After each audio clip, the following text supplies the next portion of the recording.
जय हिंद। चलिए आज के इस वीडियो में हम लोग ईसा मसीह के जीवनी यानी बायोग्राफी के बारे में समझते हैं कि आखिर ईसा मसीह कौन थे, उनका जन्म कहाँ हुआ था और ईसा मसीह को क्रूज यानी सूली पर क्यों लटकाया गया था।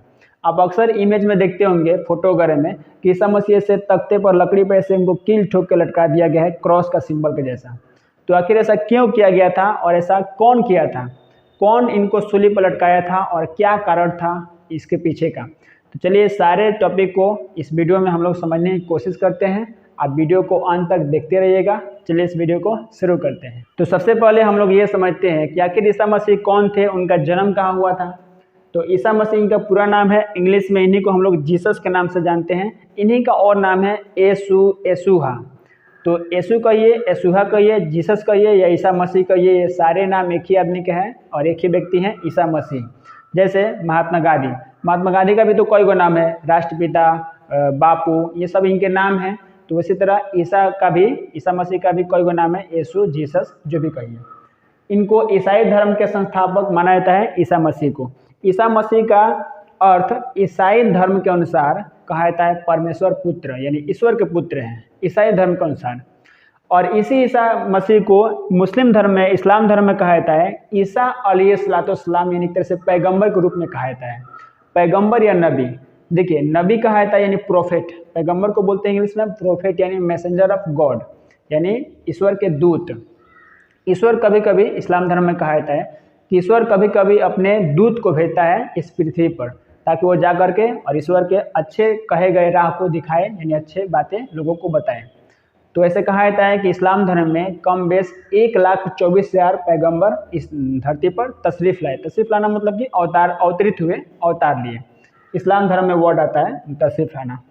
तो इस्लाम धर्म के अनुसार ईसा अलैहिस्सलाम को नबी कहा जाता है। देखिए नबी सिंगुलर वर्ड होता है और उन्हीं का जब प्लुरल वर्ड बनाते हैं तो उसी को हम लोग अंबिया कहते हैं। तो नबी का एक प्लुरल वर्ड होता है अंबिया।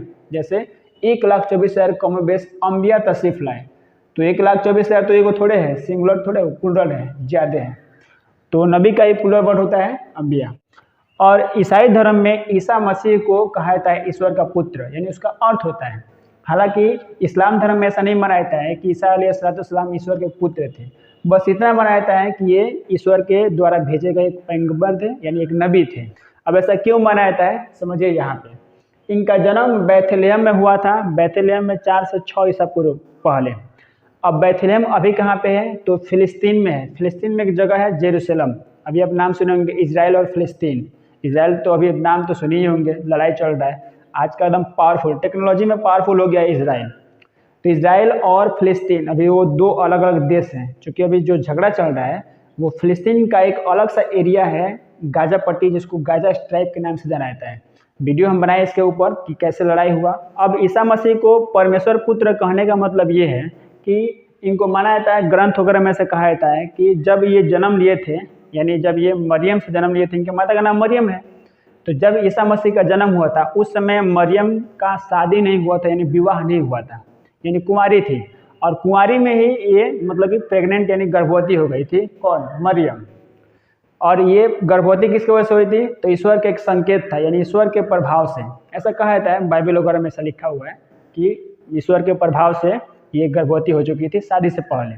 लेकिन अब यूसुफ जो है क्यों शादी करेंगे इनसे, मरियम से, तो ईश्वर ने इनको स्वप्न दिखाया कि यूसुफ तुम उनसे शादी कर लो, निकाह कर लो। चूँकि ये दोनों नाम मुस्लिम है, मरियम भी इस्लाम धर्म का नाम है मुस्लिम, और जोसेफ या यूसुफ जो है इस्लाम धर्म का नाम बनाता है। जोसेफ इंग्लिश वर्ड है। जैसे देखते हैं ना आप क्रिश्चियन वगैरह में नाम सुनते होंगे कि चर्च के फादर जोसेफ। हालांकि देखिए जोसेफ ये एक व्यक्ति का नाम है, लेकिन आज के समय में जो है चर्च का फादर किसको बोला जाता है, जोसेफ को। तो जोसेफ ईसाई धर्म के हिसाब से है, अब मुस्लिम धर्म के हिसाब से हो जाता है यूसुफ अलैहिस्सलाम। अब यहाँ पे एक चीज़ समझने वाला ये है कि ईसा पूर्व, जिसे हम लोग BC का नाम जानते हैं, और एक होता है AD। तो BC और AD में अंतर क्या होता है, इसको थोड़ा सा हम लोग समझ लेते हैं। BC का मतलब होता है बिफोर क्रिस्ट, बिफोर क्रिस्ट। इसका पूरा नाम होता है before the birth of Jesus of Christ, यानी जीसस के जन्म के पहले। क्रिस्ट एक्चुअल में जो वर्ड है वो क्रिश्चियन से लिया गया है, यानी ईसाई का पूरा नाम होता है क्रिश्चियन धर्म के, तो उसी से लिया गया है Christ. Before the birth of Jesus of Christ, यानी जीसस के, यानी ईसा मसीह के जन्म के पहले। इसे हम लोग BC कहते हैं। जैसे आप नाम सुने होंगे कि महात्मा बुद्ध यानी गौतम बुद्ध का जन्म जो है वो 563 ईसा पूर्व में हुआ और उनका देहांत हो गया 463 ईसा पूर्व। ऐसा क्यों? मतलब कि जन्म लिए अधिक में, मर गए कम में। तो एक्चुअल में जो BC होता है वो उल्टा चलता है, जन्म आदमी अधिका में लेता है और मर जाता है कम में। तो ये उल्टा चलता है, ध्यान रखिएगा। ये जन्म यहाँ पे लिया है और मर जाएगा इसमें, BC ऐसे होता है।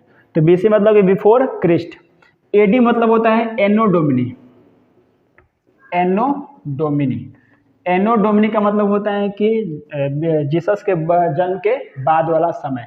तो जितनी भी ईसवी सन है, जैसे अभी जो चल रहा है वो ईसवी सन है, 2022, 2023, 2025, 2028, 2030, 1999, 1857, 1962, 1999, 1985, 75, ये सभी क्या है? ईसवी सन है, जो हजार में होता है। तो ये ईसवी सन है, ये बिफोर यानी BC। समझ लिया आप यहाँ तक? और अभी का जो हम लोग कैलेंडर को फॉलो करते हैं वो क्रिश्चियन कैलेंडर है, जिसको ग्रेगोरियन ईसाई के द्वारा दिया गया था। क्रिश्चियन कैलेंडर को हम लोग अभी फॉलो करते हैं।